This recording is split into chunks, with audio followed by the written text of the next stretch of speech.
whether you're inside of me or whether I'm inside of you, I feel this sacred connection. It's not just good sex. It's not just getting off together. It's not just the hot, erotic, hedonistic type of thing. All that's part of it. But what makes it so complete and so solid and so special is how sacred it feels. It's transcendent sex. And that's what I experience with you. And that's what I love about the closeness that we feel.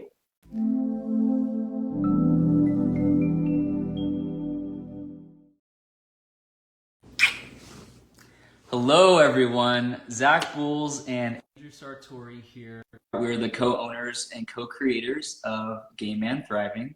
We wanted to come on today to share how we keep the spark and the passion alive in our monogamous relationship after being together for 8 years. We're going to be sharing some juicy behind-the-scenes details and what we most want you to know when it comes to having success in love and dating. Yeah, I'm so happy to be here with you, honey. And I'm so happy to be here with you watching this. It's been 7 years since we've been running this group and our coaching business and serving gay men all over the world in the areas of dating and relationships. And we've been through so much ourselves. We have been through, I'm not gonna lie, we have been through some tough times in our own relationship.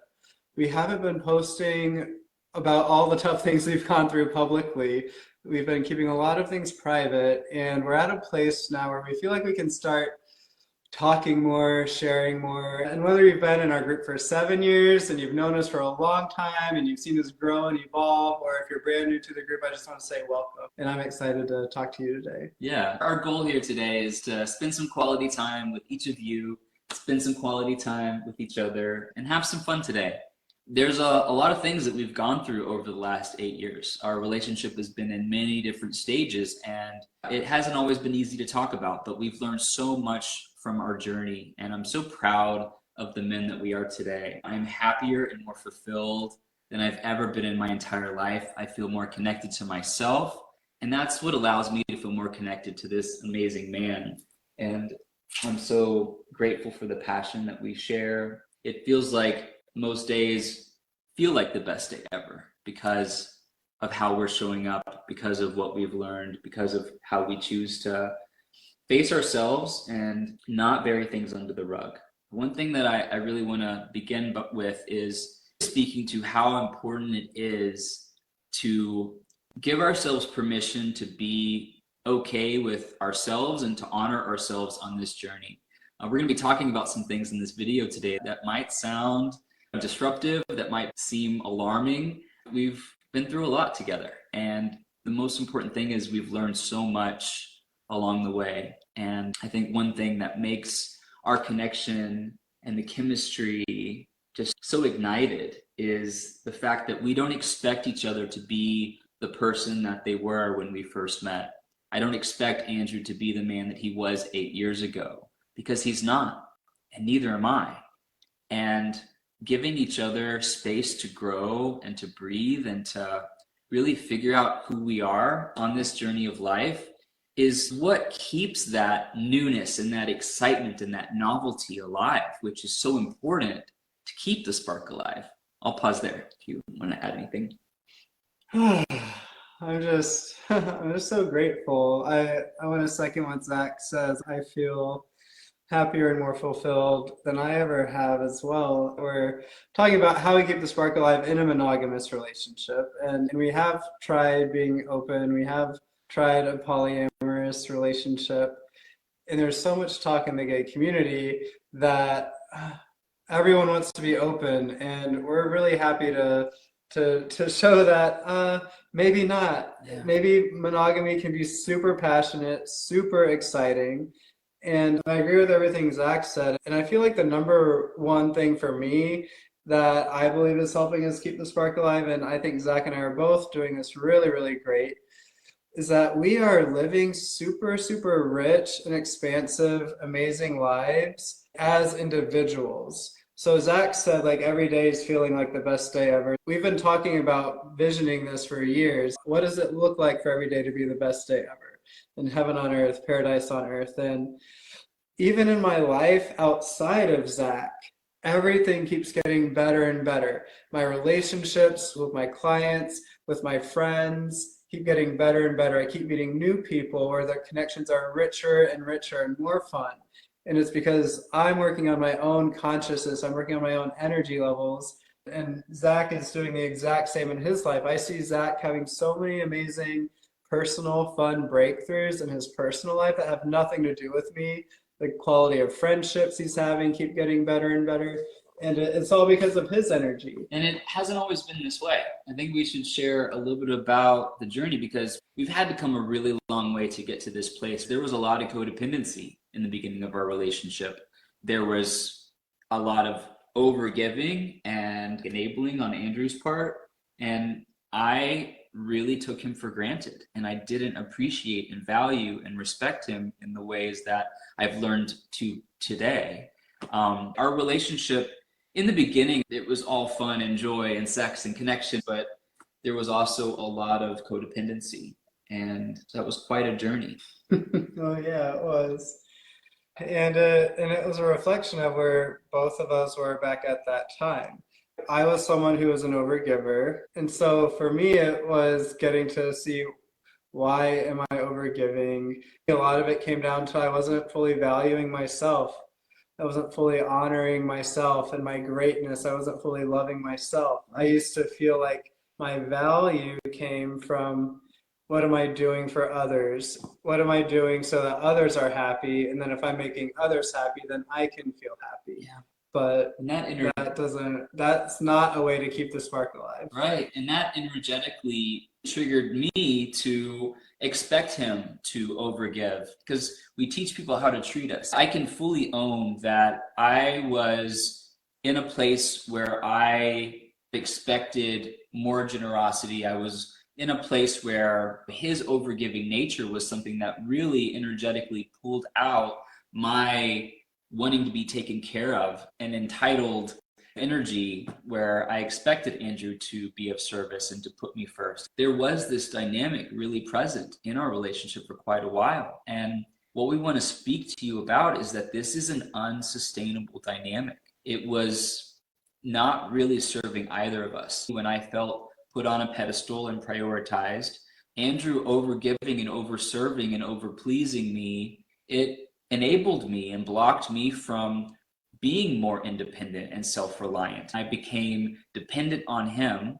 and that really filled Andrew's need of needing me to need him. Like codependency works both ways. And I know most of the guys that gravitate towards the work that we do are really similar to Andrew's dynamic. And it's coming from a loving place. It's coming from a really big heart. And I really can see where I took advantage of your kindness and your generosity, and I came to expect it. And it was a lot of detangling to get to where we are today. And I have to say, it's rare that we're able to say that we have successfully overcome that dynamic. There's still little traces here and there, but we know how to face it. And I love that we both were willing to put in the work, which was hard for both of us. Andrew had to set really firm boundaries where in the beginning he didn't. And so for me, it felt like he was withholding love when he wasn't overgiving in the ways that he had been. What suffocates and kills the spark more than anything is when relationships are transactional. And ours was transactional. It was coming from a place of needing each other, from this suffocating transactional energy where that passion and that spark just wasn't anywhere near where it is today. I'd love for you to share what that felt like for you when you saw me not valuing and appreciating you. Because at first it made you want to give more and more and more. Like, what was that like for you? The reason I was doing it was because I wasn't fully valuing and loving myself. And so I would tell myself I was doing these things out of love. I was doing these things because I love you. But really, if I was totally brutally honest, I was doing these things because I wanted to get something out of Yeah. it. I wanted to get love out of it. But that's not true love. That's not true authentic love. And so when I did these things with an expectation to get something out of it, and then it didn't come, then I would feel like complete dog crap. I Yeah. would feel miserable. I would also feel angry at myself. I would feel angry at him. I would be not nice to him. I would be resentful, snippy, passive aggressive, Yep. all the And things. this is the pattern, this is the dynamic. I work in energetics and I help my clients really understand these energetic patterns, these energetic frequencies. We all have a primary energy level that we fall into, and Andrew's primary was this caregiver energy. And at the time, my energy was prioritizing myself. And we've had to do a lot of work to break these patterns, but that's the nature of it. It's you overgiving, then it's not coming from a sustainable place. Like, you were wanting to feel valued, you were wanting to feel important by overgiving and self-sacrificing, draining and depleting yourself, forgetting to prioritize yourself in the process. It just taught me to expect you to be this way. And I didn't value you. I didn't respect you because I didn't see you respecting yourself.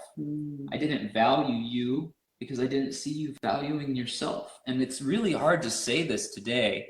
And I'm so proud that I've done the work to overcome these patterns. And I've helped so many gay men like Andrew overcome these patterns. But we had to go through this ourselves to really figure this out. But it's hard to look back and see where no matter how much you gave, it never gave you what you were really wanting, which was to feel whole and complete. Tell them a little bit about like what you had to do to find that within yourself, doing that energetic work. Mm-hmm.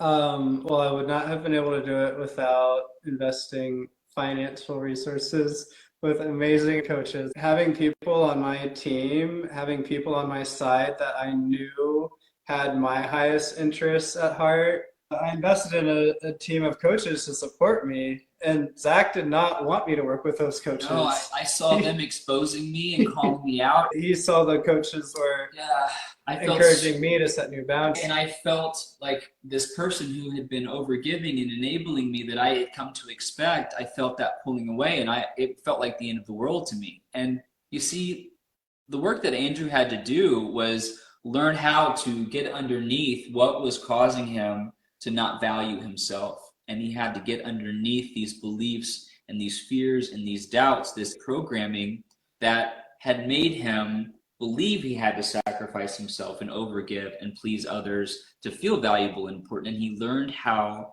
to find that value within himself. And I love that today you're so good at setting healthy boundaries. You're so good at communicating what you need when you feel like you're overgiving or you feel that pattern starting to creep up. You clearly communicate to me without blaming me. You're not blaming me and you're not putting up walls, because at first you had to almost move in the opposite direction of setting too firm of boundaries. And that's a time when we explored not being monogamous, because Andrew was really prioritizing himself so much and giving yourself so much space. There was a big disconnect with availability for any type of intimacy. And that's where, while we were going through all of this, I communicated to him that my needs weren't being met. And we had that courageous communication of just, hey, I really want to explore intimacy. And if you're not available, I want to talk to you about exploring that. So I know we're talking about two topics simultaneously, but long story short, to just kind of like wrap up the codependency piece, it was for me to decide, do I want to just abandon ship and find someone else to enable me and prioritize me that I can take advantage of and not respect? But I realized, and this is what I don't think a lot of people with my energetic background do, is have that willingness to want to do the hard work to break out of that pattern myself. What this has helped me be able to see so clearly is what so many gay men like you, who have the big hearts, that are the overgivers, that fall into this caregiver energy. I know what it's like from the other side, and I love helping my clients not fall into the same patterns of falling for people like who I used to be because you're not valuing yourself, just like Andrew didn't value himself. And I had to do a lot of deep work to really get underneath what was driving more of my borderline narcissistic and selfish behavior that was making me expect other people to do things for me. And that was preventing me from fully trusting and believing in myself. And so that's been my journey. And I'm so proud of the man that I am today because I was willing to face myself. But what we had to do was break out of this codependent pattern. And now, instead of this dynamic of Andrew overgiving and me overtaking, we're meeting each other as two whole, complete, sovereign individuals. And we're meeting each other where we're at. We know that we're whole and complete. We know that we don't need each other. Before, we needed each other. You see, that's what was suffocating the spark and the magic. When that wasn't there and then Andrew started to pull away, I wanted intimacy. And so that's where we had some of the tough conversations. But one thing I want to talk about in this video, which is how we keep the spark alive in our monogamous relationship, is the fact that the sex that we have and the passion that we have, it just outweighs anything that I experienced when we were poly or when we were open. Sure, I believed there was a novelty and a newness and an excitement of hooking up with random people and hooking up with strangers. And I'm not trying to diss that if that's what you're into. But what I want to speak to is how, after 8 years together, and I suspect that this is only going to continue. I mean, we had incredible, passionate, mind-blowing sex this morning. And the sex that I have with you, while all the equipment is great and I'm just so attracted to you and I'm just so in love with you, I feel this closeness, this connection where whether you're inside of me or whether I'm inside of you, I feel this sacred connection that is because of how much I feel seen by you and how clearly I see you. It's not just good sex. It's not just getting off together. It's not just the hot, erotic, hedonistic type of thing. All that's part of it. But what makes it so complete and so solid and so special is how sacred it feels. It's transcendent sex.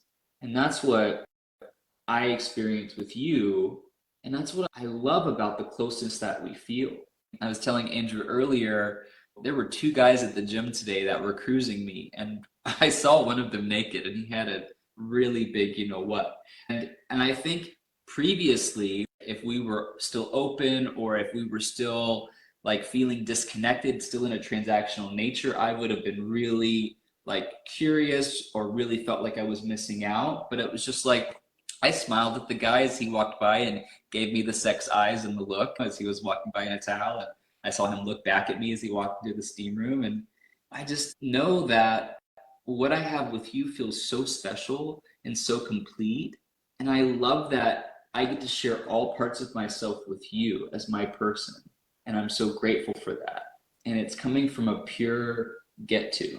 And that's what I love about our relationship and our connection. And it's because of our willingness to communicate so clearly and authentically. It's because of our willingness to set the healthy boundaries, to really honor and respect ourselves first, so that we can open ourselves up to honoring and respecting each other. And I'm so proud of how far we've come because I no longer take you for granted. I no longer see you as a vehicle to help me get more of what I want, but I care about you and I value you and I want what's best for you, even if someday that means us not being together. And I know that I don't need you and you don't need me to be happy. And that's what keeps that fiery, passionate spark alive. And I love you so much. Aww. I just feel like I'm in heaven on earth with this amazing man who's so smart, who's so brilliant, who's so kind, who's so loving, who's so devoted to me. Like you're so devoted to me. I am. I feel so loved by you, and I'm really proud of us too. And I think one thing that we've done so well that I don't know of many people or couples that have done what we've done is actually break apart the patterns that were not peaceful, that were not joyful, that were really ingrained in the relationship at the beginning. When we got together, there's so much passion, so much love, so much romance. Oh There's yeah. lots of that. Couldn't keep our hands off each other. Yeah, like it felt like the first time we met, there was a major spark Yeah. there. And we had done so much energy work on ourselves to get to that place, but there was a lot of room for Right, growth. right. Yeah, I don't want to sell ourselves short because Right. we were great guys when we met each other. Oh yeah. We were really amazing guys. And we weren't aware of the overgiving or the people pleasing patterns that were in there. Right. And it was not easy. We had to let go of attachments. I had to let go of attachments to whether or not we were going to work out or not. Mm-hmm. Like I came to complete peace with the possibility of us not being married, Mm-hmm. if that is what ended up being for my highest good. And I also was really connected to my own heart, my own intuition. And I knew many times, like, okay, if this is how it's going to be and this does not change, I know I am not going to be in this kind of relationship forever. But is now the time to leave? And I would check in with myself and I said, no, today is not the day. Like, I am in this, I'm in this. And even if being in this meant giving myself space and not talking to Zach for a day or something, or sleeping in the other bedroom for multiple days Or weeks. Yeah. or weeks, Yeah. sometimes weeks. Yeah, yeah. A year and a half ago, there was a lot of space that we took, and it was really hard for both of us because I knew that there was this amazing thing between us, but it was like we both had to really give each other space to figure out who we were as individuals because we had to break out of that codependency. And I really honor and respect you for taking the lead and really initiating that because I know that's not what I wanted at the time, but I'm so grateful now because it really gave me an opportunity to figure out who I was and to really learn how to stand on my own 2 feet and to break out of my codependency patterns as someone that didn't fully trust and believe in myself. And now I feel like because of all the lessons, we're embodying fully what we teach. I feel like before I helped a lot of people and I've always been a good coach and I knew how to support others, but there were places where I wasn't fully aligned or in integrity with a lot of the things that I taught. And I love that today we have been to the other side and back. We know what it's like. We've worked through all of the things and there's still room for growth. We're both committed to growth and I really value and respect that a lot. But this is where we can come to you as men who have walked through the path. We've been to the other side and back of codependency, of exploring open relationship, of polyamory. We had to have these experiences to get to where we were today. And I'm not telling every couple that you have to go through what we went through to get to the other side. All right, go ahead, honey. But what I'm really speaking to is that from this place of experience and after working with hundreds of gay men all over the world, this is where I want to invite you to know that if you are experiencing this pattern of falling into one-sided relationships, if you're finding yourself giving more than you're getting, if you're finding yourself in this pattern of feeling really confident in other areas of your life, but when it comes to meeting guys that you really like, you fall into these old patterns of self-doubt and insecurity that causes you to either freeze up and shut down and close yourself off to connection, or that might cause you to try too hard and overgive and overserve and overplease that just creates the codependency. Because you see, that pushes away the secure gay men that could be great for you. And that behavior of overgiving and overserving and overfunctioning, it energetically attracts people like who I used to be. It's like shark bait for people who are on the selfish side, who are a little bit more narcissistic. Andrew and I had to learn this pattern, it's not sustainable. It leads to exhaustion and burnout and resentment and self-doubt. Andrew thought the more he gave to me, the more I would value and respect and appreciate him. But in fact, it just trained me to expect him to be that way.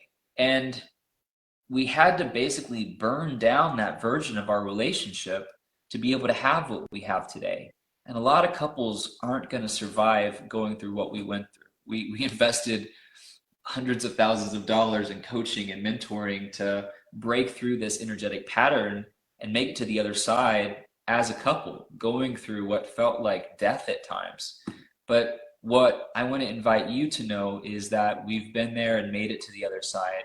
And I can help support you in reducing these behaviors and these tendencies by helping support you in finding that value and that trust within yourself to uncover, identify, and learn how to preventatively and acutely dismantle these buttons that make you go into freeze mode and shut down, or into overgiving and overserving and over delivering. Because for those of you who find yourself in these one-sided relationships, for those of you who believe the spark has to die beyond the honeymoon phase, it's not that you haven't met the right guy. It's not that relationships have a short lifespan of hotness and passion and intimacy. It's about getting underneath these energetic patterns within you. And the work that I do is help gay men like you improve the relationship with themselves. And while it took quite a while to get to this place, we've really found and created a lot of amazing ways to help you fast track this journey so that you can, in a 3-month period, really be able to break out of what's causing you to doubt and overthink and question yourself and fall into these self-sabotaging patterns and behaviors, so that you can open yourself up to more connection, more love, more joy, more passion. And once we get underneath these energetic patterns, that's when we teach you the courageous communication skills that really help support Andrew and I to be able to continue getting to know each other, to be able to have that curiosity with who we're each becoming, and that mutual trust and that mutual admiration that comes from a place of setting healthy boundaries. Just yesterday, I told Andrew what I would really prefer when it comes to communicating, where I was feeling a little bit blamed and I was feeling pulled down and affected by things that you were saying to me. And without blaming you or getting angry, I just really asked for what I want, asked for what I needed. And I love that you're in a place where you're whole and secure and solid and you could really hear me. And that's why I feel like we fall more in love every day, is because we have done the energetic work. We've aligned our actions and behaviors with really supporting ourselves and each other. And we've learned the courageous communication skills that really help us continue growing and evolving as individuals and as a couple. And this is the work that we do at Gay Men Thriving. This is the journey. And if you are someone that wants to break out of a relationship rut, if you want to stop giving more than you're getting in relationships, if you want to stop sitting on the sidelines and feel more confident and empowered meeting really great guys and not falling into these old self-sabotaging behaviors, then I invite you to reach out. I invite you to send me a message, comment down below, and I invite you to explore what it could be like to work together, to really help you get to that place of fully trusting and believing in yourself, not getting attached no matter how great the guy is, so that you can stay in your sovereign energy and create the magic like Andrew and I have today. We don't want you to have to go through this roller coaster that took a really long time for us to go through and figure out. And if this sounds like something you would like for yourself, type "I'm in" down in the comments below, send me a message. I'd love to explore what it could be like to work together and how we can help you have the best relationship ever. So if this resonates, please reach out. Anything else you'd like to share, honey? I think it's so important to know what you want, to be connected to your desires, and to make your desires a high priority. And investing in yourself is, in my experience and in Zach's experience and in so many of our clients' experience, is so important. Like when you invest in yourself, you're saying, this is a priority. I'm worthy of this support. The results get to be so much faster. The journey gets to be so much more fun and rich and enjoyable. And you're a freaking awesome, amazing gay man. You're a freaking awesome guy with so much to offer the world. You are worth having an incredible support team to help you have the relationship of your dreams, if that's what you want. Yeah. Where would you like to be 3 months from now? What would you like to be experiencing differently as we begin 2025?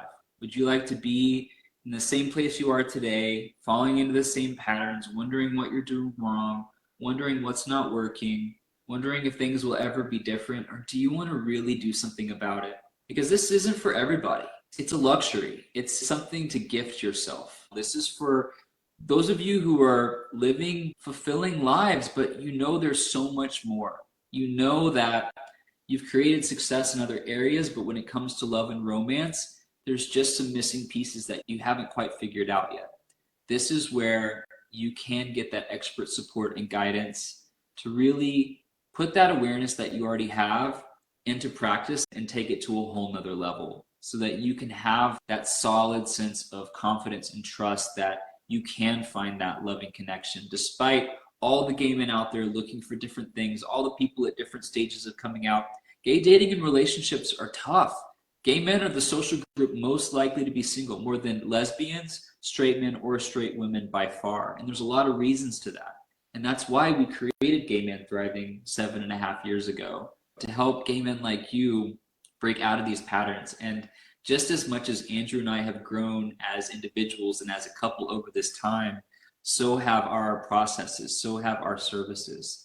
And I would love to see how we can support you at Gay Men Thriving to achieve your dating and relationship goals. Because no matter how old you are, no matter where you live, no matter what you've been through, we can overcome this past program. We can overcome these behavioral patterns and tendencies that block us from being our most high vibe, most confident, most elevated selves. And this is what's available to you. If you're someone that really wants to be experiencing something different in the coming year, we'd love to see you as another success story. We've helped so many gay men before you overcome these challenges, and now they're living with their partners. One of our recent clients just got engaged a few months ago, and they're living in their new home together. Others are married and happily living together, more fulfilled than they've ever been, where they hadn't had success in love and dating before that. There's amazing things that are possible. And just because you haven't experienced it yet doesn't mean that you can't. With the right support, anything is possible. Thanks for joining us today. Sending you so much love, and we'll talk to you again very soon. Bye for now.